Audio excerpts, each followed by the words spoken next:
Pledge of Allegiance. I I pledge allegiance to the flag of the United States of America and to the republic for which it stands, one nation, under God, indivisible, with liberty and justice for all. Welcome, and let the roll reflect. We do have a full council and a quorum tonight. Next to me is our city administrator, Dan Waticha, who is in the building, but he is just not sitting here. He's got a bit of a cold, so he is zooming in from his office just to keep us safe. So, with that, approval of minutes. Council, are there any changes to the council meeting from November 17th? And workshop? Okay. Comments from the audience. At this time, we will hear comments from the audience to be presented to the council via Zoom or live. And if you wish to speak to the council at this time, please step to the podium, state your name and address, and we will hear your comments. Anyone wish to speak to the council at this time? Anyone wish to speak to the council at this time? Anyone on Zoom? Doesn't look like it. All right. Council, any items to be considered? All right, council, I would accept a motion to approve the consent agenda. Councilmember Pemble, Councilmember House. Any discussion, council?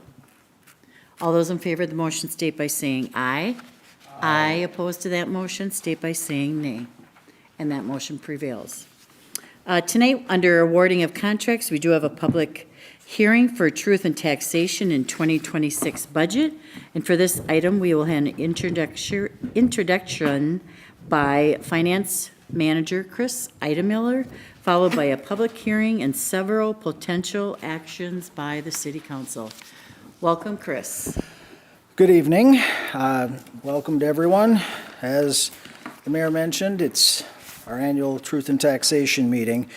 And just at the outset here, the purpose of the meeting, dual purposes, is to present our budget to the public and to receive public comment. It is not to address any market valuations questions. That is something completed by the county in the spring, so it is not something we can address this evening.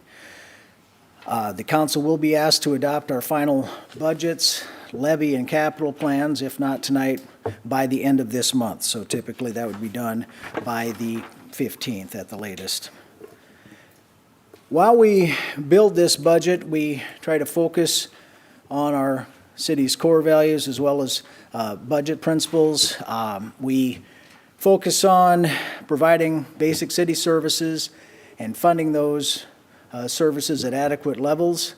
This year, we went a bit further that with everything going on, this was intended to be a lights-on budget and to maintain our service levels with minimal new initiatives. We, every year, will estimate our anticipated revenues as best we can at realistic levels to avoid any uncertainty or surprises in the next year. And we retain our adequate reserves to protect against financial uncertainty as well. We also work to provide strong stewardship of our infrastructure, as well as plan for any repair or replacement necessary in a proactive manner. As I mentioned, the city's core values, they focus on optimal service, communication, respect for resources, and enthusiasm. And we also have a number of strategic initiatives that the City Council has worked on over the years. Speaking of the strategic initiatives, we have a number of items in this year's proposed budget to support those initiatives. Under operational effectiveness, we have a number of different types of equipment. One that is new, that we've never had before, is an electric vehicle fire suppression equipment that the fire department states. They say they need this because EVs just burn a long time, and it's different than fighting your typical fire. Also for fire is some improved key security and a dosage calculator for the EMS branch of the department. Facilities is going to, if approved, put in a key fob system for City Hall to provide better security and tracking of who is accessing the building at various hours, whether it be regular business hours, weekends, evenings, what have you. We also have some ballistic vest replacement scheduled for police and LED lighting for the Vets baseball field. There are a few staff changes or additions to address service needs. We'll be getting to that a bit later. And we're continuing to phase in and move toward a 5-year replacement schedule of our fleet vehicles. Also, another big issue, of course, that we've been talking about for years now is improving water treatment. We will begin construction of the Eastern Water Treatment Plant in 2026. This will include a connection to the Vets Home. This is the second of 3 water treatment plants that are needed. We'd also begin design work for the final of those 3 plants on the western side of town. We have well number 9 planned to be added to the system.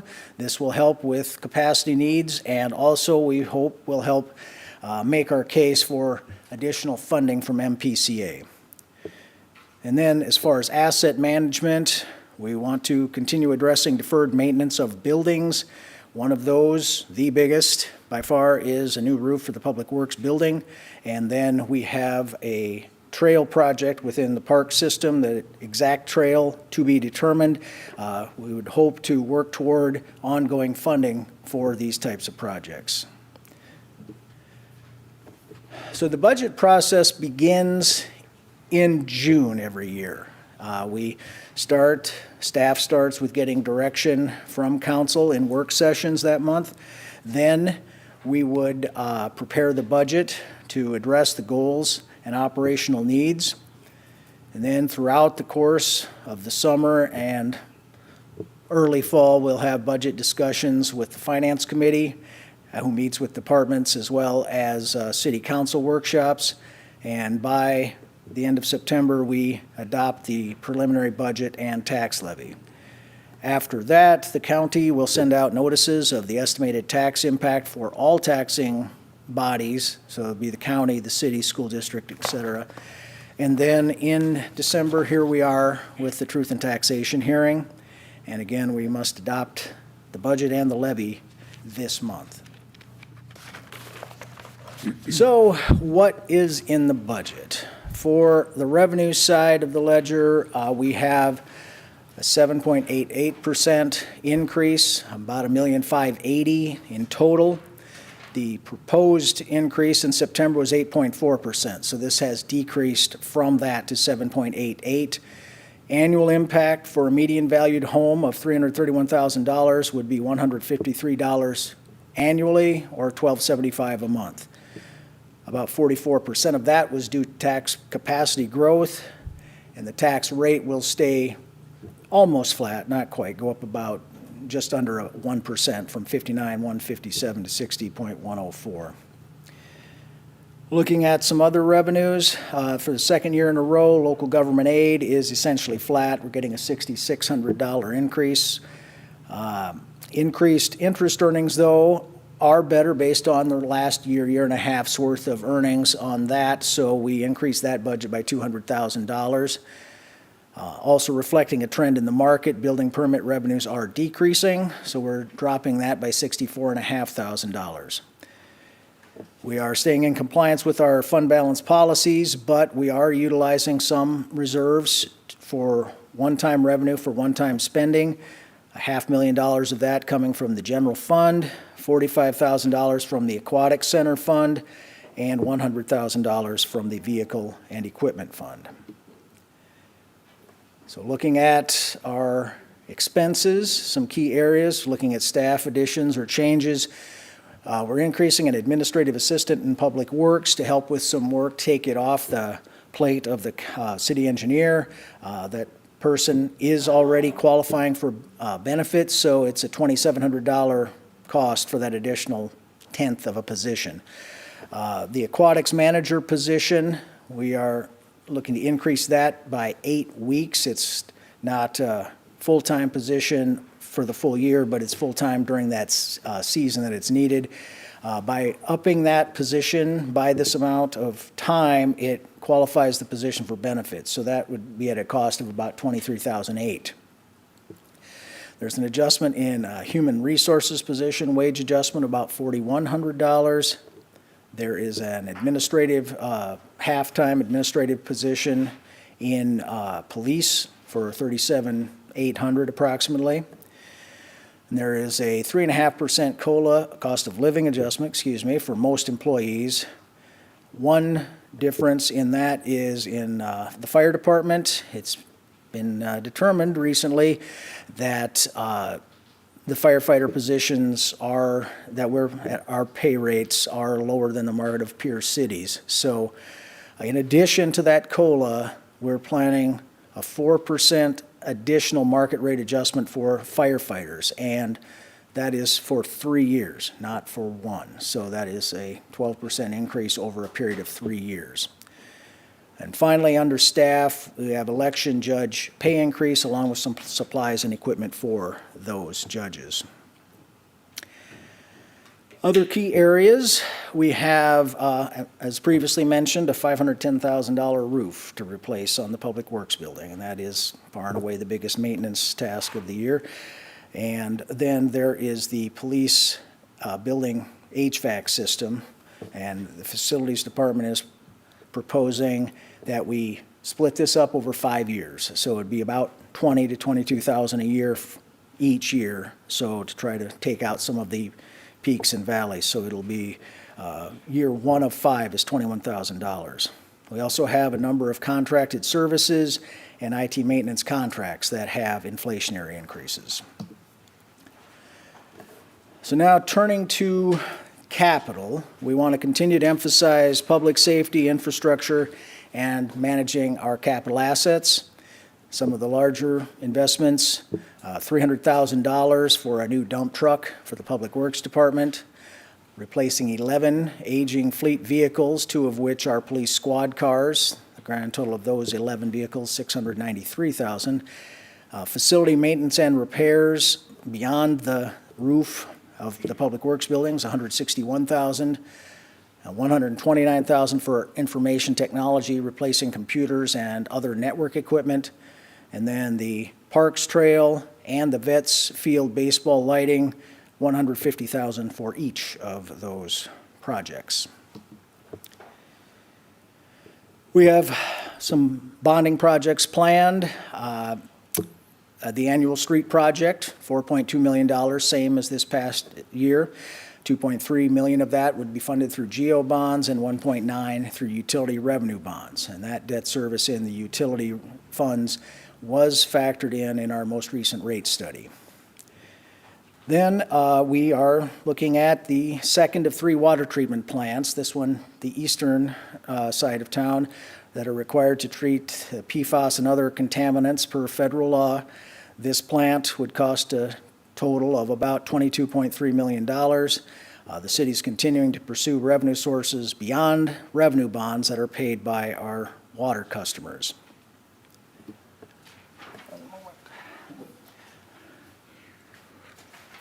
So, in looking at other utility points of interest, we have currently a 10% rate increase plan for January of 2026, and we are hoping that we can get revenue that would mean we don't have to raise rates to cover this entire plant. So we are going to try and get past the legislative session and other lobbying efforts and see if we can get to the final cost as well as funding split. And then we may have additional rate increases later in the year. That remains to be seen how much, but we're, like I say, working to minimize that to the extent possible.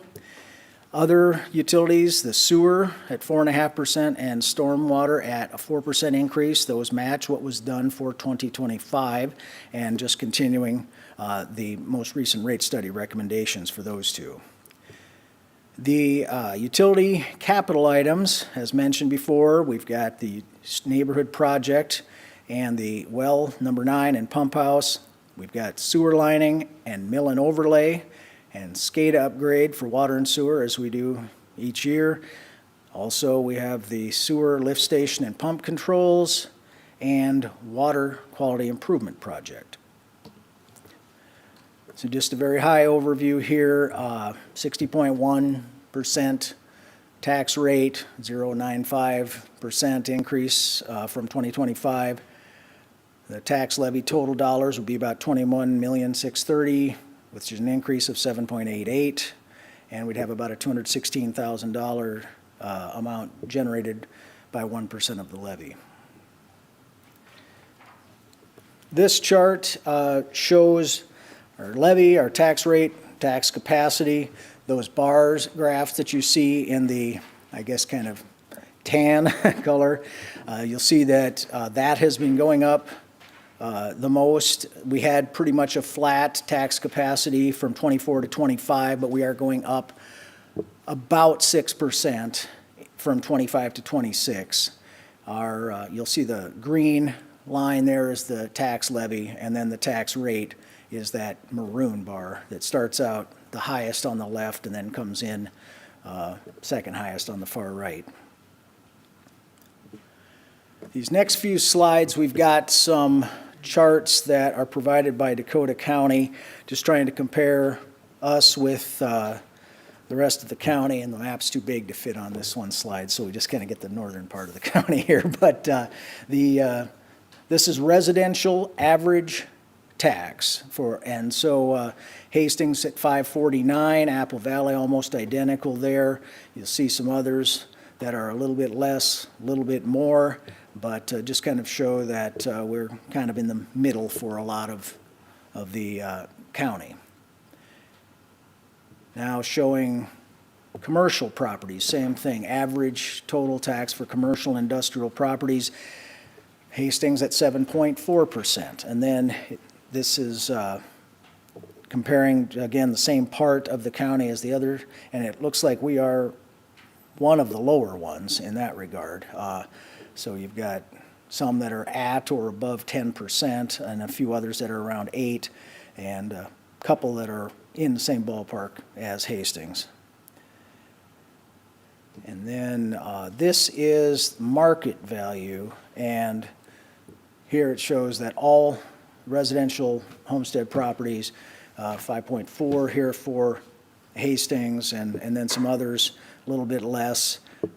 Burnsville at 2.6, being kind of on the lower end. Rosemount at 6 on the higher ends, and just for comparison's sake, we're including these.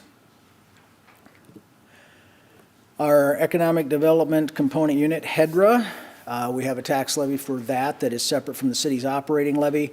It is limited by law to a certain percentage of taxable market value, and that amount for 26 is $548,904.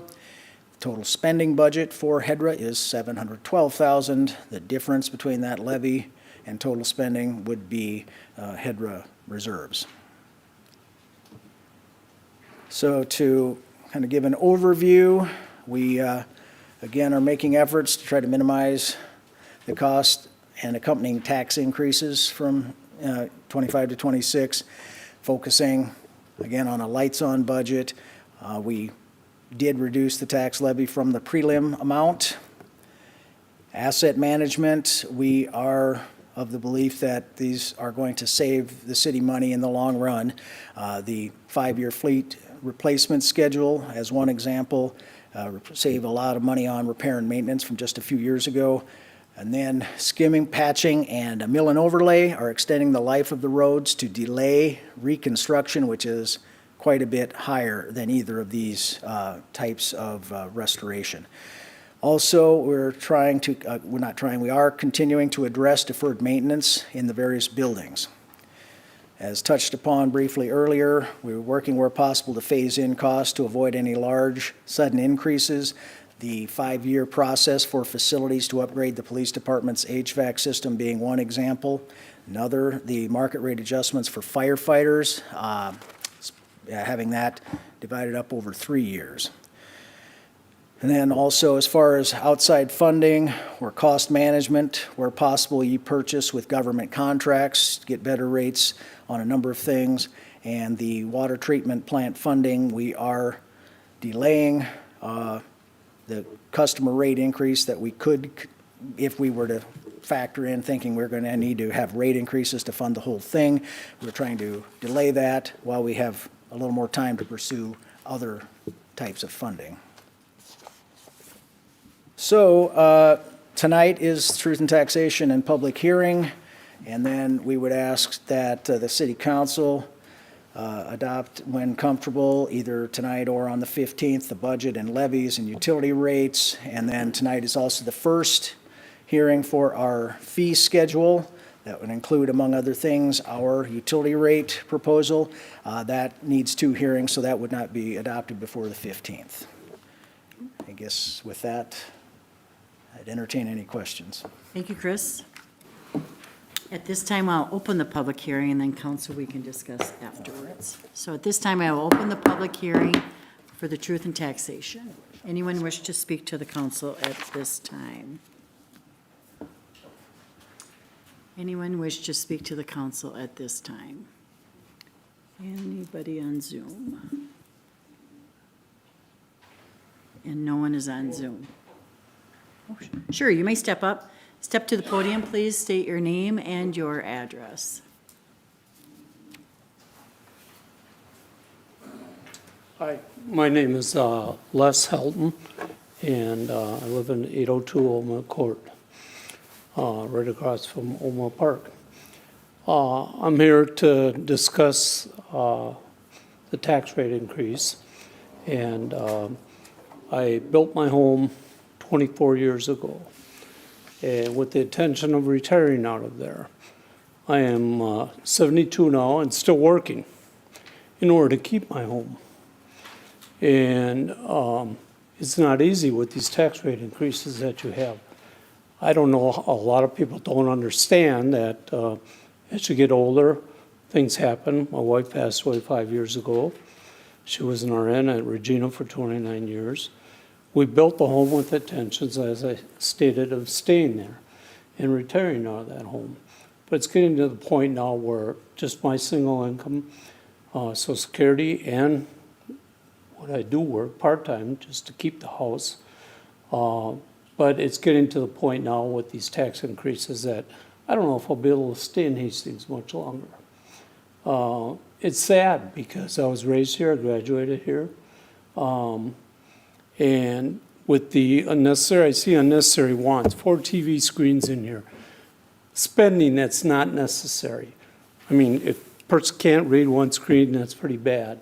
But I see different things around town that's going on as far as unnecessary costs of spending. And maybe a lot of you don't realize, maybe it's easy for you to get tax money from the public here. And it's kind of disappointing. I don't see more people here. And the people that are here, it's nice that the people come. I would like to see more people speak up because with the intentions I had of staying in the home, when my wife passed away, she had been sick and I had to refinance. Probably 2, maybe, I think it was 2 times. Otherwise, my house would have been paid off. So I'm still paying on my home to stay in that home. She got sick. And then she passed away. And a lot of people don't realize with one income, it's not that easy. I have a nice home, and I built a nice home with intentions of staying there. I general contracted it myself years ago, and I don't want to leave Hastings, but it's getting to the point of being forced out of my home. It's sad. Real sad. And a lot of you people don't understand that. You're younger, you haven't reached that age yet to where there's people like myself and some of you I can see shaking your head. It's getting to the point, it's getting very tough to stay in this town. And I know, Mary, I voted for you and a lot of you people here, and I hope you understand that, and I hope you back us up as individuals. The other thing is the water bills. Between the taxes and the water bills, the rate increases. Well, we've been informed that we shouldn't drink the water. Is that correct? Well, we would suggest you talk to your doctor, your medical people. To see Okay, if, okay. But if the case is, from all I've seen, that it says we should not drink the water, well, but yet we're paying these huge increases for, to correct that problem. In the meantime, we can't drink the water. Well, how about some reimbursement to us, the public, to pay for the water that we have to purchase that's safe to drink? We don't hear nothing about that.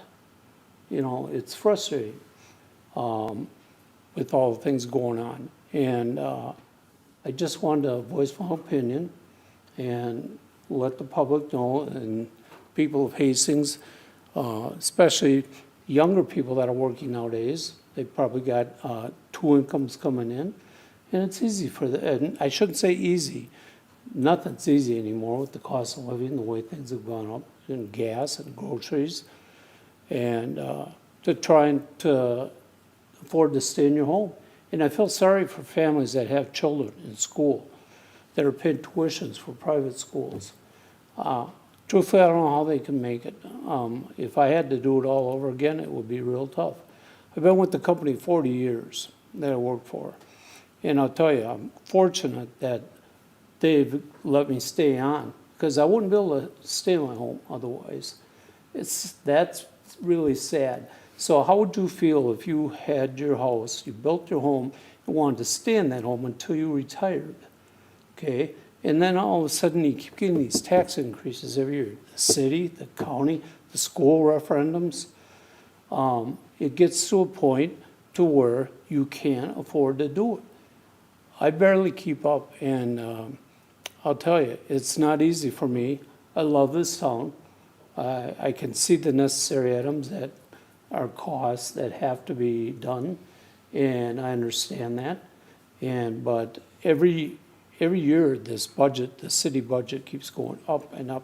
And last year, the city budget went higher than the county and went higher than the school district. And it's very frustrating when I see this happening. And I hope that more people understand this, and that there are people watching on the cable vision. And I hope that more people come to the future meetings and start understanding and learn to speak up to the council, because you are the people that decide and make what happens to us, the public, if we can afford to stay in our homes or not. So, and what do? Do you sell your house? Do you downsize? Do you go into an apartment? That's the other thing. I do have a question. All these new large apartment complexes going up in town, we're here in these senior homes. How do they affect our taxes? Do they bring the tax down? And my other question is, what is the tax levy per thousand? What is the amount? Can you tell me that? And the tax levy keeps going up and up and up, and people don't understand your taxes go up, but you raise the levy along with it.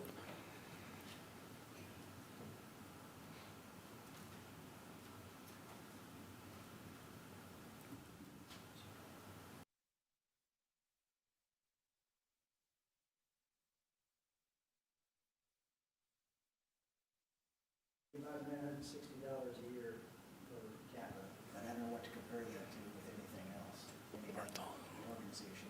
Okay, there's a good example right there. Also, businesses and they're paying a lot of that, so that's not a perfect dollar for apple to apple. Okay. Well, I'm not afraid to speak up. That's why I'm here, and just want to let you know it's not an easy thing. And I hope that you consider this before you do pass this budget, and realize and look at deeply what we need and what we don't need. And are we buying something for just because superintendent of streets or the head of the fire department says we need this, and do we really need it? Consider that. Because how many new squad cars are in the proposal? 2? Was it last year 11? No, we replace 2 annually, except every 4th or 5th year we do 3. We never do more than 3. Okay. We're doing more than that because of further maintenance of buying vehicles, Okay. so we don't have any that's too unsafe. And you also discussed the increase for the firefighters, okay? Well, I'll tell you what, I got a notice with Social Security. My Social Security went up $185 a year, okay? A year, okay? Well, it went up, and you talk about time now. Well, I'm going to take my time. That was a lot. I'll be finished. But $185 a year. Then I get another letter from Medicare. My Medicare, the $185 increase is being ate up by the Medicare cost increase. Gone. So it breaks even. And the amount that these taxes are going up, you mentioned a $300 and some $1,000 house, $162 a year increase, $152. Yeah, okay. He mentioned the increase. Well, my income and my taxes, my Social Security, my income does not increase near the value of what the tax rate increase has been going up here. So you figure that out and figure out for the retired person, how can they make it?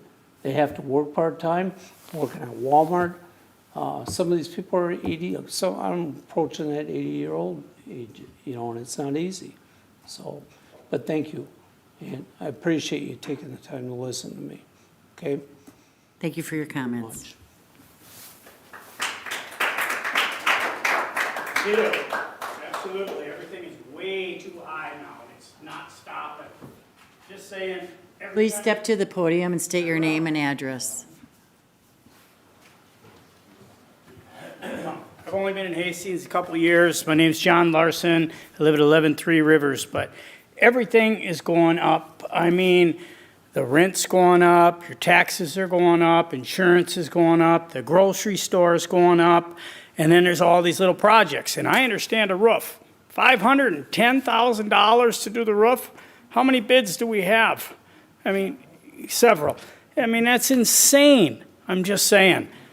So there has to be a way. And there's a big crash coming. People don't think there is, but there's a big crash coming. And all these these houses are going to start losing value, and people are going to start having to move because people can't afford things. And I'm just saying, you got to reduce it. And I don't know how to do it. That's what you guys are all about. And I know you got to go up to Congress and you got to give them your spill. But like he said, he's barely affording his house. And I'm sure half the people here are too, and it's getting ugly. And I watch a lot of YouTube, unfortunately, and all this financial stuff. I'm just saying, God bless you all. Do the best you can. Thank you.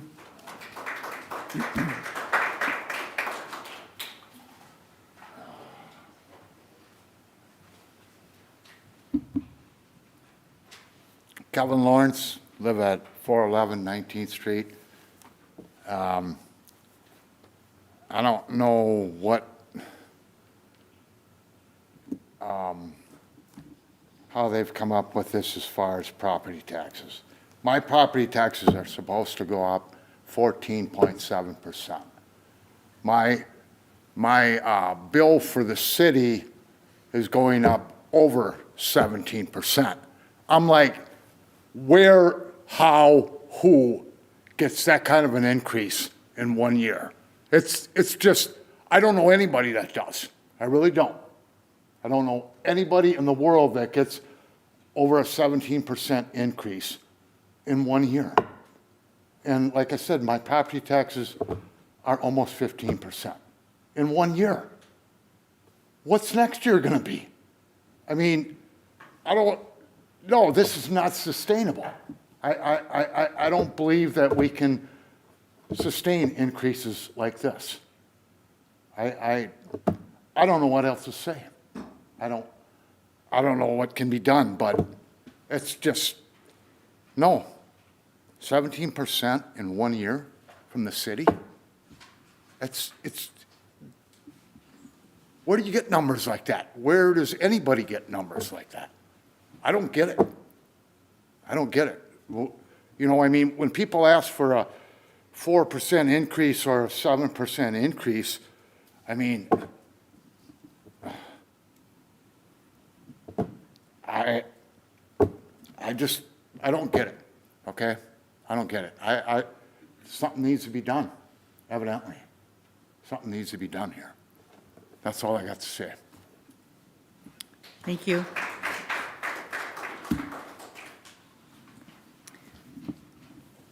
Anyone else wish to speak to council?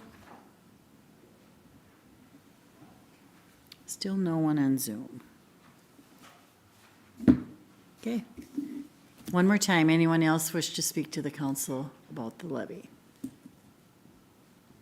Okay, at this time, I'll close the public hearing and council discussion.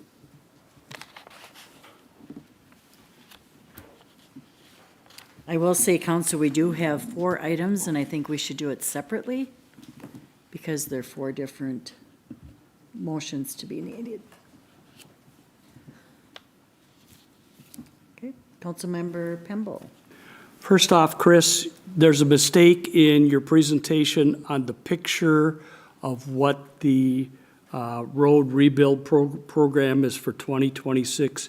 You have the 2025 picture in there right now.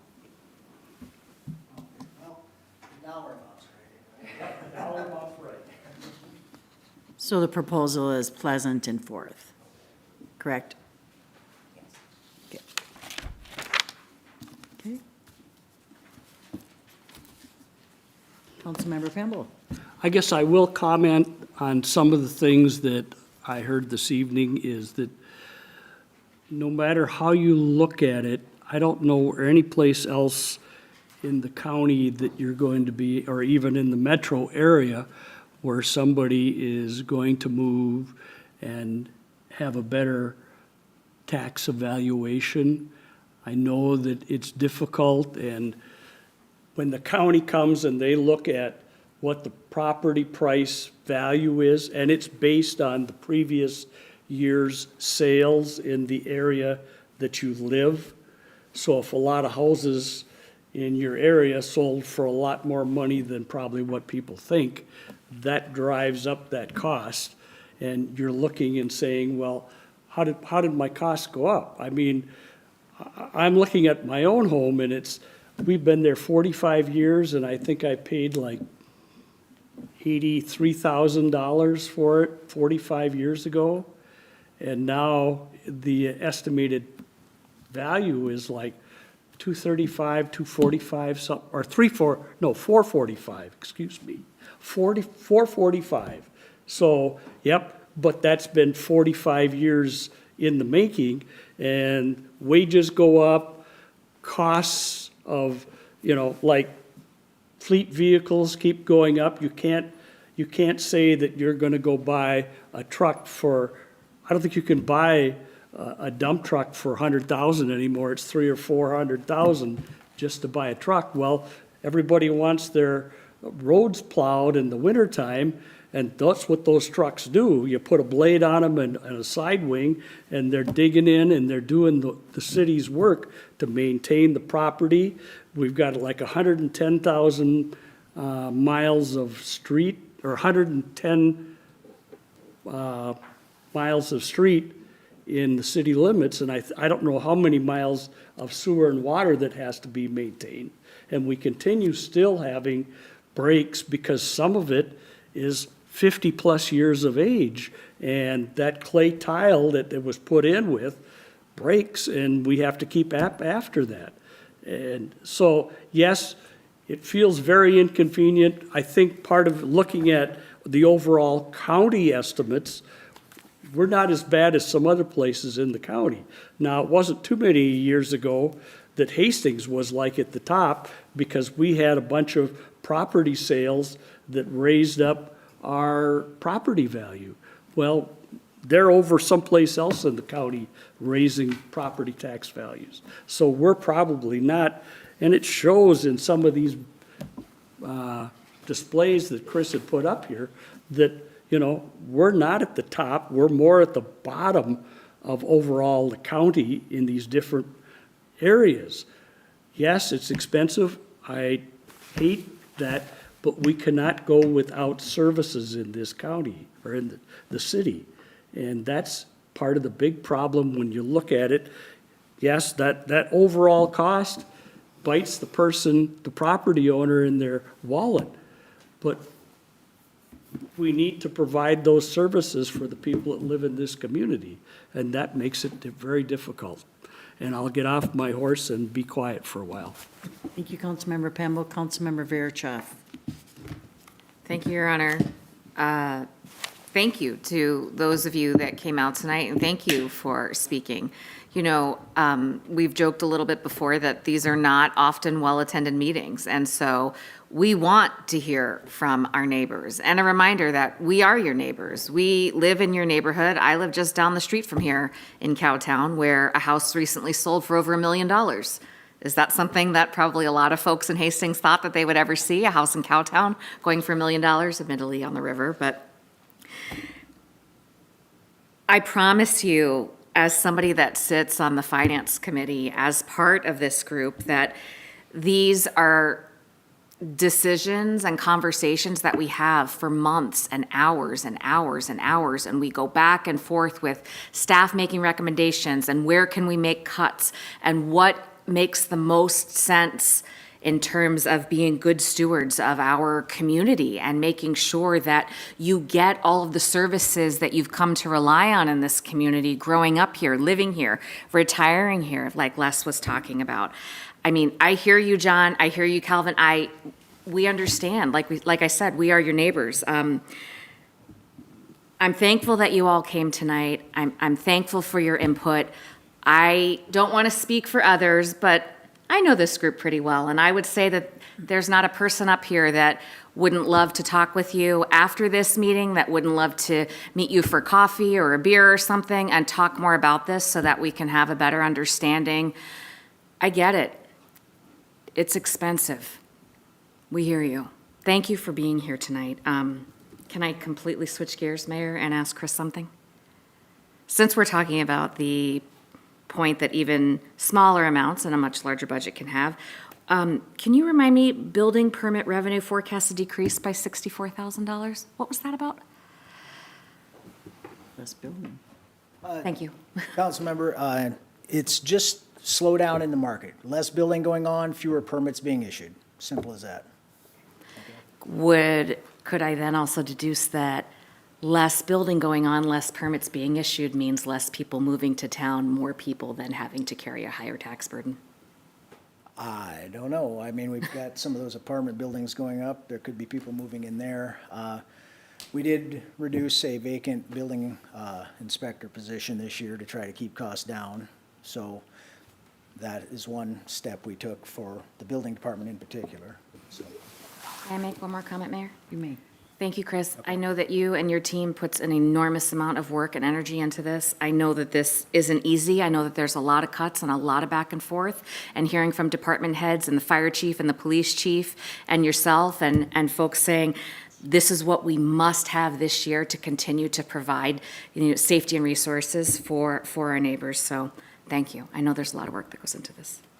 Thank you, Your Honor. Thank you, Councilmember Verichov. Councilmember Leifeld. Thanks, Your Honor. First, you've all heard me say many, many times, this isn't my day job. I manage a bank. So when we sit here and we go to our finance committee meetings and we sit in on our workshops and we talk about the budget or really anything for that matter about the city, we're sitting here like you are. We're just residents. I don't have a MBA in political science. I'm not a city administrator. I'm a resident of Hastings. I was born and raised here. I've lived here for 57 years. There is nothing about raising taxes that makes me happy. I won't speak for anyone else, but there's nothing about this that makes me feel good. I have said before, I am a single homeowner, very proud of the fact that I'm a homeowner. Is it easy? Absolutely not. And this isn't going to make it any easier for me. I put in 2 egress windows with myself and some friends this summer, pulled a couple permits, so you're welcome, that helped revenue. And I put in 2 egress windows in my unfinished basement in the hope that I might have to get a roommate. I'm 57 years old. There is no point in my life where I thought I'd be getting a roommate. We aren't making these choices to, build big extravagant things. Would we love to build a new police station? Absolutely. Do we need to build a new fire station? Absolutely. These are things we need to do, and we're putting them on the side because right now, this is really that term, keeping the lights on, that's what this is. When the fire happens in your neighborhood, we need the infrastructure under the roads to run the water so the fire trucks can get there. We need the fire trucks to run. When it snows, we need the plows to run to get to your house so that if you have a medical emergency, EMS can get to you. These are things that we're proposing for taxes. And when I hear Les, I'm so sorry for your loss. That is obviously something nobody plans for, right? This wasn't in the cards, him and his beautiful bride, right? They were gonna retire in that home and probably travel and spend time with grandkids and what have you. These are the things that are happening. And when we look at rent increases, taxes increases, insurance increasing, groceries increasing, it's all increasing, it's all inflation, right? Those are the things that happen. Councilmember Pemble talking about paying, 80-some thousand for a home that's worth 400-some thousand. I can tell you, he didn't add in any gold, inlay anywhere. So that is inflation. It also means he could sell his house for that, but where is he gonna move? Someplace that costs more. Right now, that's just it. I could make money on my home, but where am I gonna go, right? Unless I wanna rent. So I want all of you to really look at all of us. And I read the Facebook comments and I know what people say, and it's easy to say things when you're sitting behind a keyboard. None of this is easy for us. Nobody up here has it out for you. We're all dealing with the exact same things. Could I make some cuts in my own budget? Yep, I could. Instead, I have 3 jobs. Am I probably gonna work till the day I die? Probably. So I just want you to understand, though, that we're real people, the 6 of us. We do live in your neighborhoods. We are your neighbors. We're your friends. We're your family. This is not an easy decision. So I appreciate hearing everybody's comments, but I need you to understand that this affects all of us. And right now, this affects me. And it's big, and I'm going to have to vote for it because we need to keep the lights on. We can't let things, the expression, whatever you want to call it, kick the can, right? We can't keep kicking the can down the road while our infrastructure crumbles around us. So please just understand that it's hard when people stand up here. It's so hard to not respond when people are talking, right? Because I want to answer you. I'm glad we got this opportunity to speak, because I feel like we sit here like this. Yep. We're not cold, heartless monsters, right?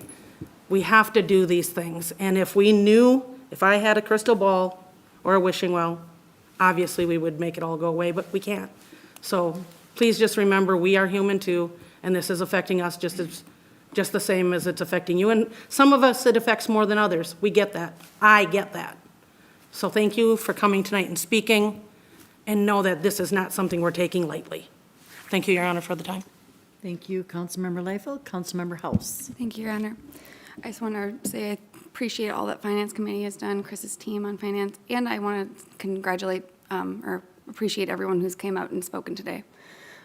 It's not easy to come out and talk to your council and speak up, and so I appreciate it, and I am sorry to hear about your loss as well. Like Councilmember Liefeld was saying, we are people. I have lived in this town my entire life, and since the day I turned 17, I've worked a minimum of 2 to 3 jobs every day since, and I'm 28 now, and I still do. And that's the realistic life for a lot of us in this town and throughout Minnesota and in the U.S. Some things that we can't control is we can't control what Dakota County sets their levies at or their taxes at. We can't control that. We can't control Medicare or Medicare. We can't control those increases on insurance. We can't control roofs that cost $500,000+. But we also can't control we can't control water treatment or 3M with our water. We can't control any of that has happened to us. But what we can control is fixing that building that needs a roof so that way we can continue doing the road maintenance. That way we can continue the hard work that we're trying to push forward, so that we don't kick the can down the road overall. I think it's really important that we don't continue to kick the can, because that has happened for such a long time, for so many years that I was on council, prior to even Councilmember Liefeld being on council, where we didn't raise taxes, we didn't raise, and that built us a giant hole of where we're at now. And so that's why we're trying to just maintain, and I'm grateful that we were able to look at the budget within the last few weeks and bring it down from 8.33 or 38 to 7.88. It's minimal, but I mean, every percentage helps, as we all know. I thank everyone again for coming out here today. Again, it's not an easy vote. It affects us, and it's going to affect me greatly and my family greatly too. And you know, it's how it is, and I wish there was more that we can do as a society to do better and change these things. But again, some of this is out of our control within the city limits. So reach out to your legislators, talk to them as well, because Dakota County, they set their tax levies in spring every year, so talk to your Dakota County commissioners as well. So thank you again. Thank you, Councilmember House. I'm not going to say the same thing that everyone else is saying, but along the same lines, this council is very mindful of this budget. It is tough times, but they are, like they've all said, it's lights on. This committee of council, the finance committee, our finance team, every department has worked diligently to listen to what their true needs are, not wants. It's not fluffy. It's nothing fun that you're going to be able to say, oh, we got to new this, we got to new that. No, these are things that we have to keep the city running and try to being as fiscally responsible as we can. Yes, it's hard. I'm probably never going to retire, but I don't want to think about that. I just want you to know that we are listening. We appreciate you coming here. They are hard times, but we have to try to keep our buildings running and our businesses open. So as much as you can, continue to support us and continue to choose Hastings for your shopping. So we do have these businesses that we can continue to support and have them in our community. They help with our tax base. So we do appreciate all of you being here. We don't know what's going to happen at the end until we start voting, but please know that if you have any questions afterwards, you can come up and talk to us again. Thank you. Okay, at this time then, council, as I said before, we'll have 4 different motions. And first off, I would accept a motion to adopt the resolution to adopt the final 2026 city property tax levy and final budget. So moved, Your Honor. Councilmember Liefeld, and a second with Councilmember Verichov. Any new discussion, council? All those in favor of the motion state by saying aye. Aye. Opposed to that motion state by saying nay. And that motion prevails. Council, I would accept a motion to adopt a resolution approving a final 2026 HEDRA HRA special levy. Councilmember Pemble. Second, Your Honor. Councilmember Lawrence. Any discussion, council? All those in favor of that motion state by saying aye. Aye. Aye. Opposed to that motion state by saying nay. And that motion prevails. Council, I would accept a motion to adopt a resolution to the 2026 to the 2030 Capital Investment Plan, CIP, and Capital Equipment Plan, CEP. Councilmember Liefeld and a Councilmember House. Discussion, council. All those in favor of the motion state by saying aye. Aye. Opposed to that motion state by saying nay. And that motion prevails. Council, I would accept a motion to conduct the first reading to consider an ordinance of the City of Hastings, Minnesota, amending Chapter 34 of the Hastings City Code pertaining to fees for municipal services. Councilmember Liefeld. Second. And a Councilmember Pemble with a second. Any discussion, council? All those in favor of the motion state by saying aye. Aye. Opposed to that motion, state by saying nay. And that motion prevails. Thank you, council. Okay, energizing services for property for Kimley Horn. For this item, Dan is on. He is on Zoom and he will present this for us tonight. Welcome, Dan. Thank you, Mayor and Council. Treasurer, I'm waiting for something to go over the values for the board. I didn't hear him, sorry. There are two contracts proposed before you tonight with Kimley Horn, and these come about because of unexpected staffing change. We had earlier, or not this month, I guess it was November, mid-November, our city engineer, Cody Matheson, resigned, took a new position with Kimley Horn, quite simply a better fit for him and his interests, his passions, his skills. Wish him the best. We're really losing a great employee and good for them. But it puts us in a position, a tight spot from two standpoints. One, we have our annual neighborhood infrastructure project. Unfortunately, didn't see the map of it earlier this evening, but it's West 4th Street and Pleasant between 4th and Highway 55. It is an area that is experiencing increasing numbers of utility breaks, water main particularly. So really wanting to get that fixed and not delayed. And also some of the worst condition road and wanting to make sure that we're every year picking up and doing some road projects and not falling behind on street maintenance. It's important. Also, the other factor on this project is it will not be an official detour when the Highway 61 project comes in a couple of years, but we know that locals will probably be using it as an unofficial detour in a way to avoid some of the traffic jams.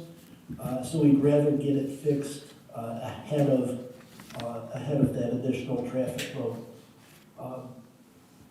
Typically, our engineering department does that design work over the winter, and then we can go into bid in the spring and construction over the summer. With our city engineer leaving, it puts us in a tough position to do that work over the winter. Realistically, if wanting to keep the project on schedule, which is our recommendation, it means hiring out and bringing in some assistance. And realistically, I think there are two options for that. One would be to work with WSB, who we do a number of consulting engineering work with. They're the ones that were doing most of the engineering on the PFAS project, for example.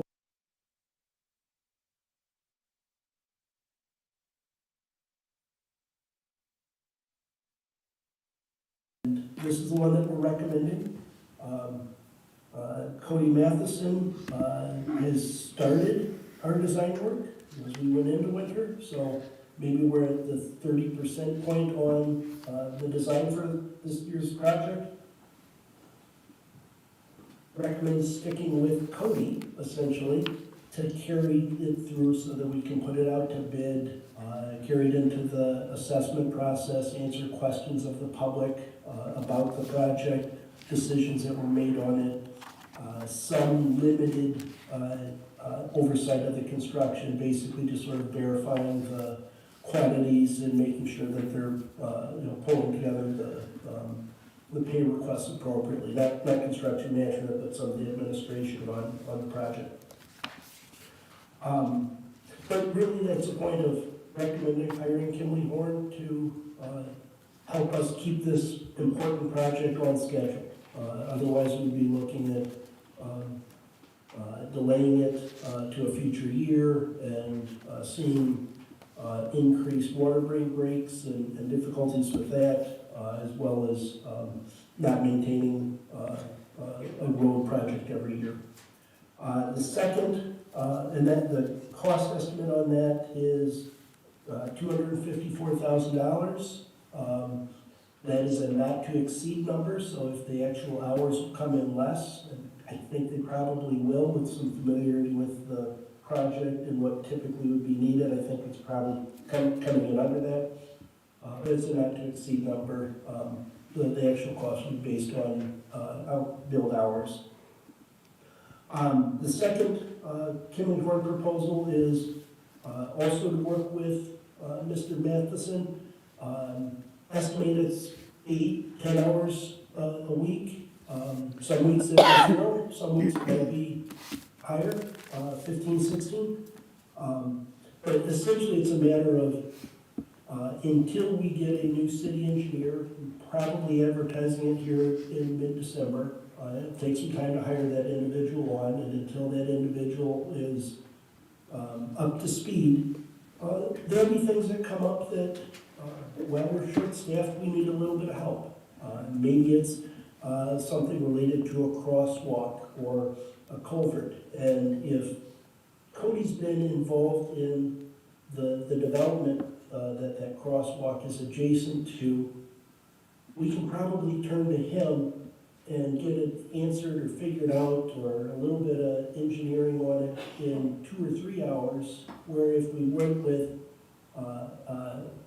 an outside consultant that isn't familiar with the project, hadn't had the experience with it, it may be 2 days instead of 2 hours, and just a matter of an unfamiliarity, needing to get up to speed. So really believe that this as-needed consulting work over the next few months is a cost-effective approach to the transition. Obviously, our intent is to get the position filled, but in the meantime, we still have to make sure that we're addressing our engineering needs for the department.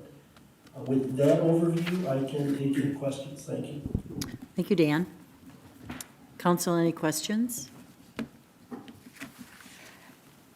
Okay, Councilmember Verichov. Thank you, Your Honor. So Dan, I support this completely. I agree. I don't want these projects to be delayed any further, and since an engineer, Cody, that's incredibly familiar with them, I love this idea. But just so that I'm clear, if the city was to hire Cody's replacement for that engineer position, what would then happen to this contract? Does that make sense? We would continue working with Kimley Horn and Cody Matheson on the design for the neighborhood project that would allow the new person the ramp-up speed in order to get into the department. It also is a matter of, although this is a big part of the job duties, particularly in the winter, it's not the only job duties of the position. So we would have other work for the new city engineer as well as others on our engineering staff to continue going forward. Thank you for clarifying. Thank you, Your Honor. Thank you, Councilmember Verichov. Any other questions, Council? All right, then I would accept a motion to approve the proposal, to approve the proposal for feasibility study, preliminary design, and final design service for the 2026 neighborhood infrastructure improvements and proposal for city engineering transition services. Councilmember Verichov? With this, and a second from Councilmember Lawrence. Any discussion, Council? All those in favor of the motion state by saying aye. Aye. Opposed to that motion state by saying nay. And that motion prevails. Thank you, Dan. Under Community Development tonight, we have a second reading to adopt the ordinance for City Code Amendment, Lower-Potency Hemp Edibles. And with us, we have an introduction from John Hinsman. Welcome, John. Thank you, Mayor, City Council members. Before us tonight is a second reading of an ordinance amendment for lower potency hemp edibles. And I know we've had a lot of discussion over the last year or so pertaining to cannabis and hemp edibles. Want to clarify tonight, we're looking at hemp edibles only, where cannabis discussion is not part of the ordinance amendment. Background on this is back in December of last year, we adopted an ordinance in which we set standards for cannabis and lower potency hemp edibles. Some of the information included within the staff report at that time wasn't put into the code that we adopted. And there was some instances there where there was some things that could be better clarified. So we're doing that tonight with this ordinance amendment. Some of the items in there in which lower potency hemp cannabis was in a chart in the packet, approved in some districts, we're putting that in the ordinance now. So really, we look at this as more of a cleanup more than anything else on this. Planning Commission did review this amendment at their December 2nd meeting, or excuse me, and that was last year, November 10th meeting. And they did vote 6-0 to recommend approval of this as it sits right now. So I can stand for any questions. Again, we're looking for an ordinance amendment adoption tonight by the council. Great. Thank you. Thank you, John. Councilmember Liefeld. Thanks, Jana. So, John, is this just sort of housekeeping while we wait to find out what's happening with the federal hemp limits? Interesting enough, council member, this started before the surprise of the hemp bill at the federal level. So I am uncertain what will happen at the federal level, if there'll be any changes or not. If it stands as it sits right now, and these are going to be termed not to be able to occur in a year, well, then we'll have to abide by that. Okay, thanks, John. Thank you, Councilmember Liefeld. Any other questions, council? No? Councilmember House. Thank you, Your Honor. It looks here, while I appreciate that Planning Commission looked this over and voted 6-0 to recommend approval, it looks like they also discussed on and off sale liquor licenses pertaining. Was there any discrepancies within that as well? Councilmember, yes, there was some discussion at the Planning Commission pertaining to, I think, some distances on setbacks for operation of different facilities. Better clarify that within the ordinance amendment that we have before you tonight. Perfect. Thank you so much. And I'd like to make a motion to approve that. Thank you, Councilmember House. And a second with Councilmember Liefeld. Any new discussion, council? All those in favor of the motion state by saying aye. Aye. Opposed to that motion state by saying nay. And that motion prevails. Thanks, John. We also have a resolution for a special use permit for manufacture of lower potency hemp edibles for Spiro Brewery, 111 2nd Street East. You may continue, John. Thank you, Mayor. Special use permit request is from Spiro Manufacturing, Spiro Brewery in downtown. What they're proposing to do is to manufacture hemp edibles. What that means in English is these could be beverages, these could possibly be gummies or edibles. They would also be looking at selling those on the site as well. The sale of those does not require any zoning action. It's a permitted use within the zoning district. However, the manufacturing of low potency hemp edibles does require a special use permit, so that is what's before you tonight. So in talking to Spiral, it appears that this is something that they would be doing in addition to their brewing operations to supplement the lines that they offer. So that's what they're proposing to do here. Part of what they're doing was necessitated the ordinance amendment that we just previously approved because some of the language there was a little uncertain. So with the adoption of that ordinance amendment, we can look at adopting this. The approval of this resolution does require 6 of 7 council members. The Planning Commission did review this on November 10th. They voted 6-0 to recommend approval of the special use permit. During the public hearing, no one spoke for or against the item, and we've had no public comments since we did send out the notification on this. One item that I will note related to the special use permit, we have a situation here where we've got a brewery that sells alcohol and there would be beverages or edibles that have THC. State rules do mandate that the sale of alcohol to someone consuming THC or vice versa cannot be allowed. So there would need to be a way and a methodology that would be approved and by our police chief in order for them to do that. Essentially, they need to be able to prevent those that are buying one product from buying the other in the night. We don't know exactly what that would be. We discussed a few items with Spiro Brewery, but we do have a condition with the special use permit that they would need to implement that plan to the approval of the police chief. So I can stand for any questions you have. Thank you, John. Any questions, Councilmember House? Councilmember Liefeld? So this just to me seems like a way for a business to make more business. I think it's great. They're a local business. There's a lot of competition in that market. You can buy it in your liquor stores, you can buy it in tobacco shops. I mean, you can buy it all over the place. So I think that's a great market. I think it's a smart move on the part of a local business to try and get in on that. I have no idea what it entails compared to the facility that they've already got, you know, with the process by which they make beer. So I don't know, because I remember when we were sitting here talking about them making seltzers just a few years back. So to me, this is just a great way to include more people into a local business. And I would like to make a motion to allow the zoning code for the lower-potency hemp edibles as written. Councilmember Liefeld. And a second by Councilmember House. New discussion, council. All those in favor of the motion state by saying aye. Aye. Opposed to that motion state by saying nay. And that motion prevails. Good luck, Amy. Okay, also we have a resolution for a home occupancy permit for a taxidermy for Knoll at 714 13th Street West. Thank you, Mayor. Putting up a map of what we're looking at here, 714 13th Street West. Home occupations within the city are regulated in two manners. One, most of home occupations are permitted as a right. You don't need any special approvals by Planning Commission or Council. There are certain items in which a special use permit, public hearing review is necessary. One of those items is if you're operating that business within a garage or outside of the main home itself, which is the case here with Mr. Knoll. So 714 13th Street West, he is proposing to operate taxidermy. The taxidermy would be operated within the garage itself.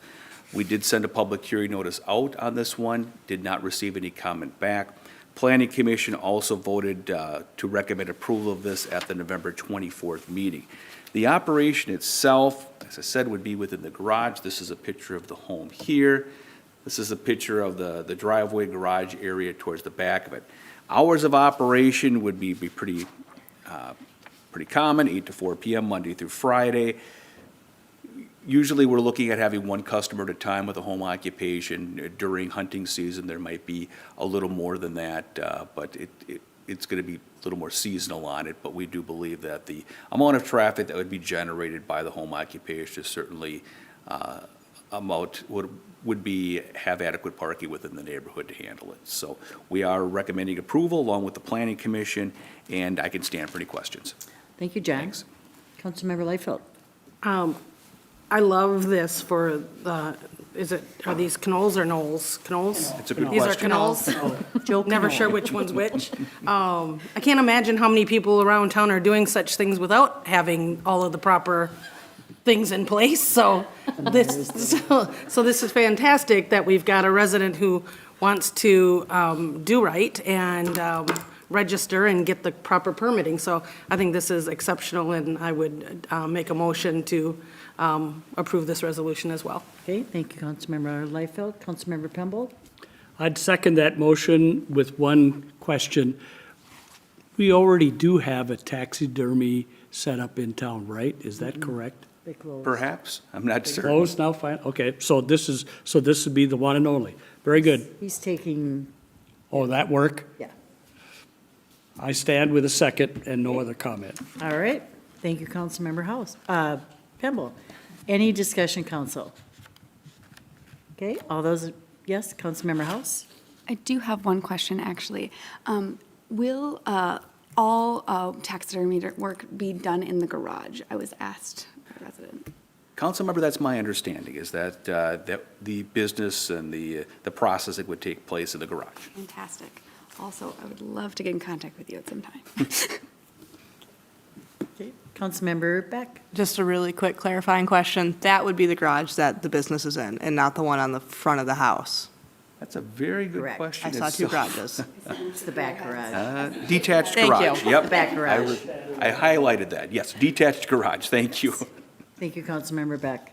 And Councilmember Liefeld? One other question. Is there any regulations for disposing of carcasses? There- I do mean- know, I'm sorry, Yeah, Councilmember. I guess I'm just curious as to, I mean, where do you, it doesn't go in the garbage and, right?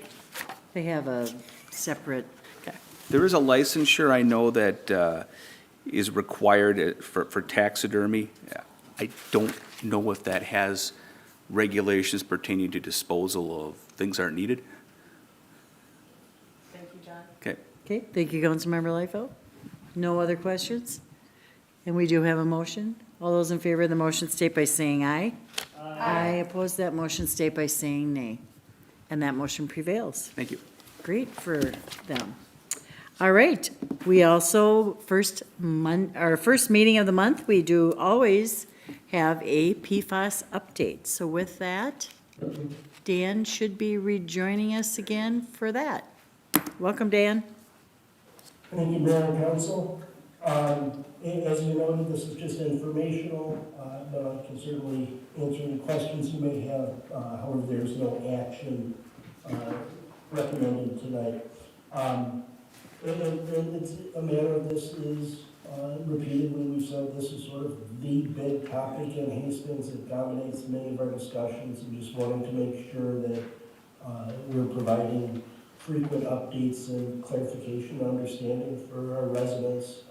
There's transparency at the utmost. In the last month, a few of the highlight pieces.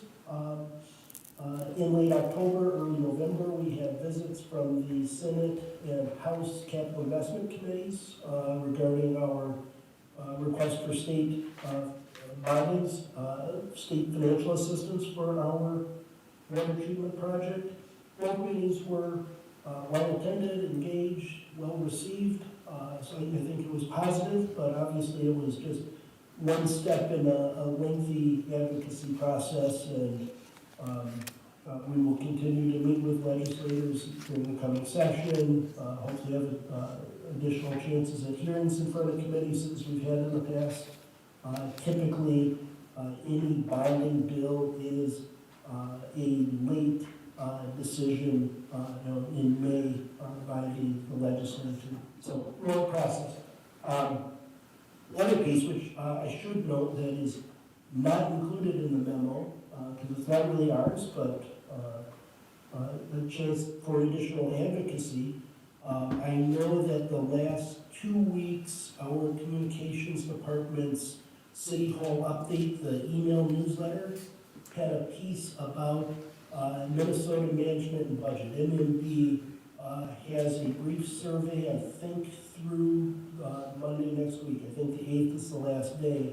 But it is a chance for residents throughout the state to comment and give some input to the governor's office about where they see priorities in a future bonding bill. So a chance for Hastings residents to say, water is critical infrastructure, this is shovel ready, this shouldn't be borne by our local residents, it's time for the state to go to bat and help us out. But you can, I want to say stuff the ballot box necessarily, because it's just input. But here's a chance for people to tell the governor's office that Hastings project is important and needs financial assistance. So I encourage people to look for that link in the recent City Hall updates. Next update I give, in mid-November, the state came out with its draft project priority list, PPL rankings. This is something that you have to apply for, and the state office scores them based off of a number of different factors, including the fact that it's contamination, it's sort of a wants versus needs, what's the degree of the need. Anyways, we submitted 2 projects, our eastern and our western plants, and the eastern plant came in the draft. It won't be finalized for another month here, but the draft rankings have the eastern plant ranked as the #1 drinking water project in the state. That's a significant case, and I think is one of the pieces that we emphasize when we message the importance of state bonding dollars, this project is number one. In the state's nonpartisan, non-biased review and ranking of the impact of the projects, number one. Our western plant does not have the same PFAS levels, although it has PFAS contamination. It is tied at number 17 on the list. So both are reportedly in the fundable range, which at minimum means low interest loan, but hopefully also gets us into fundable range if looking at any grants in addition to other funding we'd be looking at. So good news moving those forward. Also here, we've had ongoing for the past couple of years, a couple of different environmental investigations being done, and those are both scheduled to be completed here around the end of the year, looking at the potential sources of PFAS contaminants in our drinking water, and some modeling of the groundwater and hydrogeology. Don't know what those will come up with, but as they complete here later in the year, it could very much change some of the conversations that we've been having with the Minnesota Pollution Control Agency about direct connection between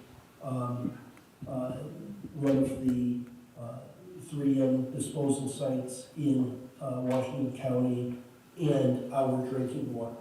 So if you remember, October a year ago, we were determined to have connection on one of our wells, and that helped with partial funding for the central treatment plant. Hopefully, as these studies are coming completed, we might have some additional determinations that would help us with funding. As noted earlier this evening, our current budget proposal, I guess it's a little bit more than a proposal at this point, is looking at continuing water rate increases. It's unfortunate, but these are expensive treatment plants. The whole project between the three of them is over $70 million. Although we've already gotten a little over $23 million from the state's 3M settlement, from several different grant sources, utilizing a low-interest loan.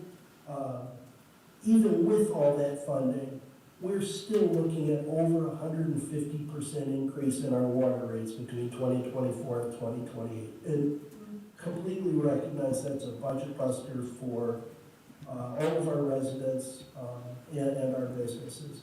But it needs to be built. As it stands, we're trying to do a plant a year for 3 years and raise the rates each year as those plants come up. Right now, for the Eastern Treatment Plant, we would be looking at about a 29% rate increase. Much more than we want to do. So what we're doing, we're recommending, and was in the fee schedule you voted earlier, the first reading earlier, is a 10% increase January 1 and buys us some time so that hopefully these environmental studies come in with good news, or state bonding comes in with good news, or other state financing, or maybe we get some grants that help to reduce the expense. But knowing that we're not going to go to construction until summer, let's wait until summer for a second rate increase, and maybe it's smaller, or maybe it's not needed, and potentially even a third increase late in the year. So we're looking at a potential 10, 10, and 10 increase, but the reason that it's pushed out like that is just trying to put off the worst of the expense until it really has no other options, because we're trying to find funding best we can. Last piece of increase, although it's a bit of a carryover from last month, in late October, we were served notice that Carbones is suing us over the acquisition of the property that they were leasing. And really isn't a whole lot to say right now because it's early in a long legal process. But we dispute the substance of their claims. We have been, from the start, following the requirements of the Uniform Relocation and Real Property Acquisition Policies Act and continue to follow those requirements. Our insurer, the League of Minnesota Cities Insurance Trust, is defending the city and has assigned Hoffberry attorneys to handle the lawsuit. In the meantime, I think the most important piece is we as a city still want to find a good home for Carbona's Pizza. We want them to be a successful business here in town.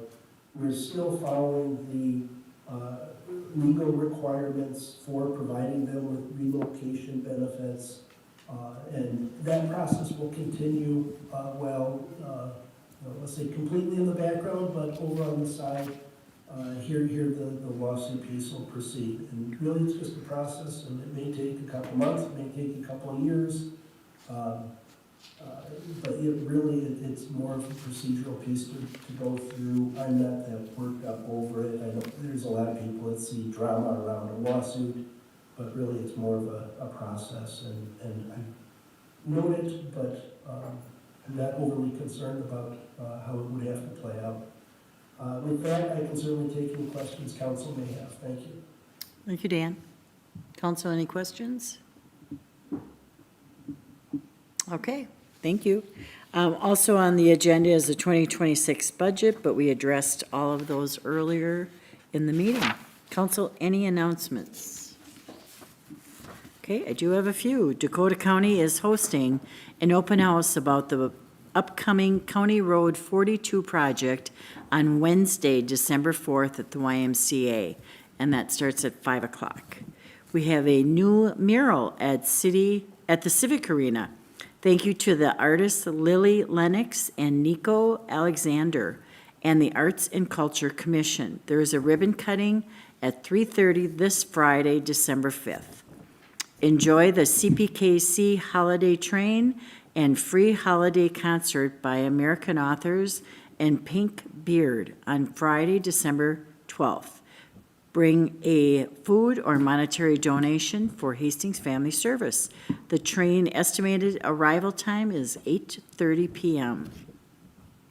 The new city website is scheduled to go live next week, December 11th. It will provide a clearer, user-friendly platform to ensure relevant, timely, and accurate information. It has been designed for easy navigation, and it will be accessible on desktop, table, or mobile devices for all types of users.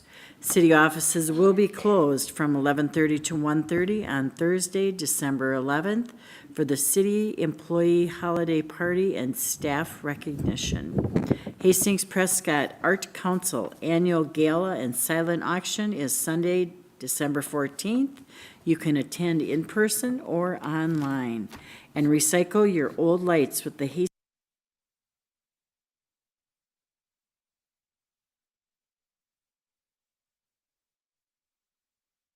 Facility, 920 10th Street West during the holiday season from November 15th to January 31st.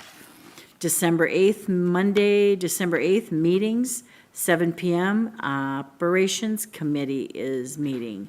The Planning Commission meeting has been canceled. Wednesday, December 10th, 6 p.m. Arts and Culture Commission.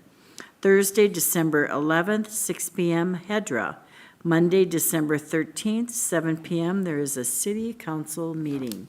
With that, I would stand for a motion for adjourn. Councilmember Leifeld? Councilmember I'm Campbell, so sorry, Your Honor, seconds. point of order.